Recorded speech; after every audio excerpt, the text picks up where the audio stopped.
What an incredible looking bunch of humans I'm in front of. Hi. Hello. Hi, Tony. Uh, Congratulations on absolutely one of the best twisted little stories. So twisted that I can't even talk about, some of it. So, when you get, I'll start with Alicia. When you get a script like this, is it an immediate go? Do you visualize everything and say, "Wow, I want to do this"? I read the script and I thought it was really, really exciting and interesting. And these three different characters were so complicated. They're all struggling with so much. The layers, I just thought whoever's going to play all of these parts, especially these two men, they're going to have to really, really dive deep inside because and that's what's exciting. You want to pick those kinds of parts. So yeah, no, it was pretty easy for me to know that I wanted to play Henrietta and I wanted to be in that story. And then of course I met with Drew, the director, Drew Milray and Drew Van Acker, and just really got more of a sense of how committed they were and what story they were trying to tell. And I'll say that Drew Milray had a very clear vision, which is always very exciting. Often directors, not often, sometimes they don't. And this one, he really knew exactly what he was after. And he did that in the storyboarding and in his what do you call it? I don't know what's called, the deck that he created, or his art deck. And then with his DP that he brought on, it was just so beautiful. So it felt like I was stepping into a world and I wanted to step into that world.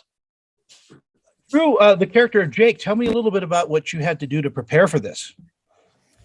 Yeah, Jake was an interesting character because there were little bits of him and Troy and the aspect of what they were going through that I could relate to, but then there was a lot that I couldn't really pull from. So for me, that was kind of what intrigued me because it scared me a little bit. So I really wanted to know more about this character and what would it bring out of me, as a human being, not just an actor. So for Jake, it was a lot of tinkering and playing with what kind of Arrested Development would he have as a 25-year-old burgeoning man, but still has this childlike imagination, this childlike mentality, and this complete and utter faith in his father. 100% trust in everything he does. And there's also this need for approval. There's this, dire need to show his dad that he is who he says he is and that he's ready to, support them and show him that this is who he is. And he thinks this is what his life is going to be. And then, when you meet Henrietta, Alicia's character, it's flips his world completely upside down. And he has no idea where he's going to go from here, but he knows that this is something that is intriguing to him. This is something that he knew all along. I think internally there was more to life than what Troy had kind of presented. So for me, it was a lot of just spending time alone. I think a lot of it was, who do you become when you're alone all the time? What kind of thoughts go through your head? How do you feel? What do you do to keep yourself occupied? And then also finding that youthful playfulness in someone who, doesn't have friends, and his only friend and his only confidant is his father. And there is still a level of, paternal relationship that you don't get with a friend or a cohort or whatever that may be. So just kind of finding what that meant to me as a person and who that was, and, playing with it and spending time alone and just being in your own thoughts and kind of going from there. That was kind of the base point from where I started. Stephen, the character of Troy is, we have these universal themes of father and son, but your character seems to, the more we see him, the more levels there are to him. And I don't know if we ever really get down to it. He is just such a complicated character. Yeah. I think he's made decisions based on experience in his life where he ultimately, everything that he is doing is to protect his son. Mm. from outside forces and this kind of awful, disastrous world that they live in. And so he is just trying to do good. He's just, you know, as Alicia said, it's one of the things that was really interesting, and it's so funny because we've been doing this all day, but we haven't talked about this.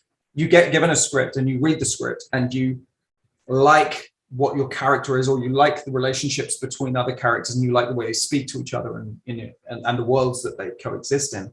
But then usually you then speak to the director, and I had exactly the same experience as Alicia. I really enjoyed the script, but then when I spoke to Drew Milray, he had such an idea of what this was, what this world was. He had so many questions that he wanted to ask me about how I wanted to create the world, to create our hut that we live in, to create that perimeter fence. We spoke for hours about it, and that's just luxurious stuff that you, the audience, don't necessarily get to see, but you kind of do because it's sort of built into everything that we've done prior to walking on set.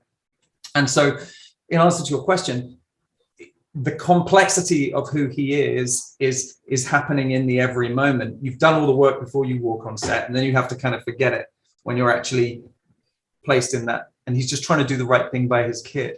And sometimes what he believes to be the right thing is, you know, perilously difficult for his son to take. This is just an amazing film, and I think the audiences are just going to be, you know, blown away by, you know, how many twists and turns there are. I think you can open a bottle of wine with the plot of this this movie. Thank you all so much. Alicia, I'm just a huge fan. We haven't talked for a long, long time, but you look absolutely fantastic, as the gentlemen do as well.